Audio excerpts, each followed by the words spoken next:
Doma Sports Talk worldwide with some news from the world of boxing. So y'all know what time it is. You ain't in a rush to get concussed, baby. Bam! Why is the brother so happy that he can go bam? You know what I'm saying? Because it's fun. Anthony Joshua beats Pulev, right? I'm late. You know what I'm saying? Because I didn't feel like doing it last night. You know what I mean? Just didn't. It is what it is. Just didn't feel like doing it. So, I want to talk about it because I was definitely, boom!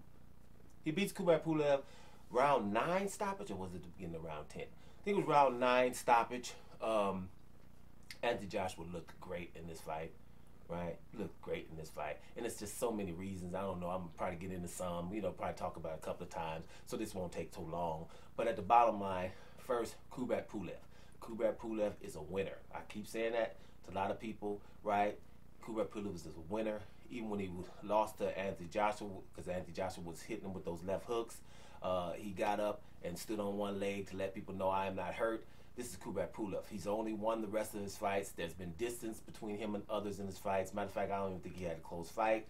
People can say his resume this, his resume that, but it's also some people who weren't in the rush to fight him, like Dillian White, who wasn't in the rush to go to Belgium to become the mandatory for Anthony Joshua. He turned down that fight, right, with Pulev. He didn't want to go over there. So that, Pulev is something. You've seen that this guy is a winner, right? And he has a great jab, which he wasn't landing that often on Joshua. And when he would come with the right hand, Joshua was ducking under a lot of those right hands. Joshua also got hit a couple of times where you're thinking, we know Joshua. Now, for me, I'm gonna be honest, I don't roll with Joshua. People know that, and I feel as though he's the Amir Khan of the heavyweight division. You touch him on that chin, and he's gonna wobble. Difference between him and Amir Khan is he ain't staying hurt. I'm getting back in here, and somebody else gonna get hurt after that, unless if your name not exactly Andy Ruiz Jr. But he was throwing some punches at Andy Ruiz Jr. when he got hurt. He just got hurt again, right? And no matter how hurt Anthony Joshua is, he gonna be like an Italian, right? Come on, is that all you got?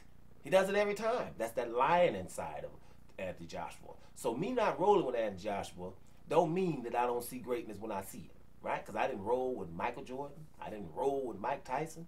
I didn't roll with Michael Schumacher. You know what I'm saying? I didn't roll with Steffi Graf. I didn't roll with a whole lot of people that are awesome, right?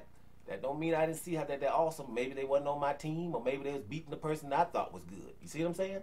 So that's how that rolls. Me saying Anthony Joshua wasn't going to even fight Pulev without a crowd. Okay, he had 1,000, but that's almost not a crowd. Hey, boom. Because I didn't think he was going to take the fight in the first place.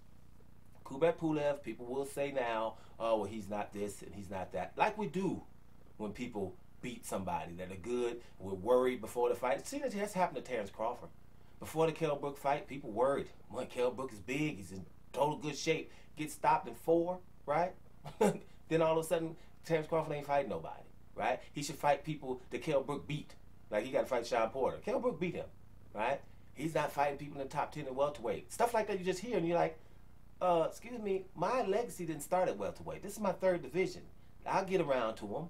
You know what I'm saying? I was beating people at 140. Can we do that same list at 140, 135? I beat everybody who was somebody in those weights. And I'm coming up to 147. And if I beat Jeff Horn, he just beat Pacquiao. If he wasn't in the top 10, then the top 10 wrong. I just beat Manny Pacquiao, and I definitely beat him. They looked at the fight twice. So I beat him. I beat Cavalikas, who was undisputed. I beat Jose Benavidez, who was undefeated. If they're not in the top 10, then something's wrong with the top 10. Then I beat Kell Brook and Amir Khan, right? Right? There should have been top 10, perennial top 10 guys, right? So people will, after you beat somebody, people will disparage them. Don't even talk to Floyd Mayweather about that kind of stuff. And people that say Floyd Mayweather was picking and choosing a businessman and this, I was a businessman and this and that. Right? Those are people who just look at the names and just keep on moving it so they can go with their narrative. But those are people who didn't live through it, or will go back and watch the lead up of those fights, what people were saying about the opponent before the fight. Because after the fight, it's always a different thing. So we're not going to sit here and act like Pulev is not formidable. Is he the very best heavyweight? No, but he's a bad dude. Pulev is a bad dude, and that's the bottom line. And Joshua beat a fit, and a confident Kubrat Pulev. And Anthony Joshua showed a lot of things because he had him hurt in round 3 or 4 because he was throwing the uppercut. I think that Pulev was making sure that he's not going to throw the left hook like Vladimir Klitschko was. He was blocking the left hook real good, but Joshua was coming with uppercuts. And what was impressive to me, when you have chin issues, to come from the outside with a lead uppercut, lead right-hand uppercut, knowing that your chin is out there hanging, that's risky. But he must have knew something. His uppercut was the shot of the match for Anthony Joshua, and this is another thing I didn't think was going to happen. That Anthony Joshua would out-jab Kubrat Pulev.